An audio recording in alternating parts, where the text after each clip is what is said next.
Sebelumnya, saudara, pada Kamis sore tersangka pembunuhan gadis penjual gorengan di Kabupaten Padang Pariaman berhasil ditangkap polisi. Sebelum ditangkap, keberadaan pelaku ini terlihat warga memasuki sebuah rumah kosong di kawasan Pasa Galombang. Tersangka didapati polisi tengah bersembunyi di dalam loteng rumah warga. Polisi terpaksa merusak satu papan triplek plafon untuk menurunkan tersangka dari persembunyiannya. Saat penangkapan berlangsung, massa yang emosi ingin menghakimi pelaku. Polisi terpaksa melepaskan tembakan ke udara untuk menyelamatkan tersangka dari amukan massa.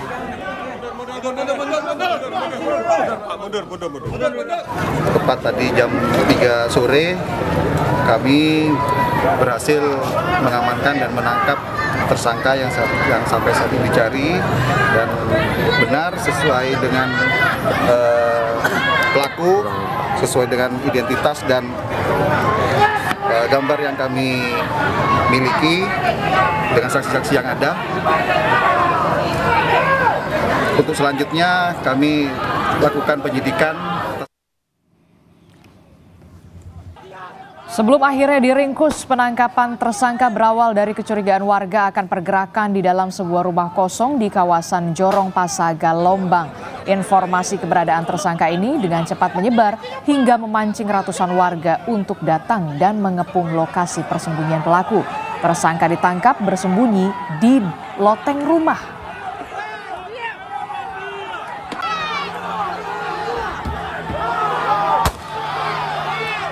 Ada teman kita duduk nongkrong sini dua. Coba minta kunci rumah ini, kita geledah rumah ini. Tahun kita buka rumah ini terkunci dalam. Sudah terkunci dalam, kita buka. Ada kelihatan jejak kaki lari. Jam sebentar inilah. Jadi kita panggil warga, terus kita gerbek rumah ini. Ternyata memang betul dari dalam. Perkembangan pasca penangkapan tersangka, jurnalis Kompas TV Rio Yohanes siap melaporkannya untuk Anda langsung dari Padang Pariaman. Selamat pagi, Rio. Selamat pagi, Disti. Rio, bagaimana dengan perkembangan pemeriksaan pelaku? Informasinya apakah ada tersangka lain yang ikut terlibat, Rio? Ya, Adisti dan juga saudara, sejak tertangkap Kamis sore hingga malam dini hari itu pemeriksaan intensif terus dilakukan terhadap tersangka kasus pembunuhan gadis penjual gorengan di Kabupaten Padang Pariaman. Pihak kepolisian terus melakukan penyelidikan lebih mendalam dan mengorek informasi apakah ada tersangka lainnya terkait kasus tewasnya gadis penjual gorengan di Kabupaten Padang Pariaman ini. Dan juga pihak kepolisian juga menggali siapa orang yang terlibat dalam pelarian tersangka ini, karena memang seperti yang kita ketahui tersangka ini hampir 11 hari buron. Pihak kepolisian juga sudah melakukan penyisiran di kawasan hutan. Ternyata dia bersembunyi di dalam rumah kosong. Demikian, Adisti. Oke, itu artinya sampai saat ini polisi masih terus mengembangkan penyelidikan apakah ada pelaku lain yang turut membantu dari pelarian tersangka. Nah, kalau dari pengakuan tersangka IS ini, motif melakukan pembunuhan dan juga pemerkosaan ini motifnya apa? Dendam atau seperti apa?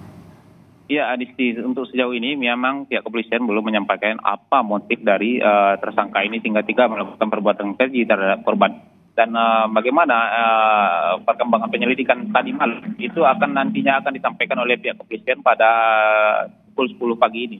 Dan hanya pihak kepolisian dari Polres Padang Pariaman bersama Polda Sumbar itu akan menggelar konferensi pers pada pukul 10 pagi ini terkait perkembangan penyelidikan terhadap tersangka ini. Demikian, Adisti. Oke, kalau kita tarik ke belakang, tersangka IS ini merupakan residivis kasus narkoba dan juga pencabulan. Pada saat tersangka ini melakukan aksi kejinya terhadap korban, apakah juga ada pemeriksaan terkait dengan keterlibatan narkoba, memakai narkoba juga?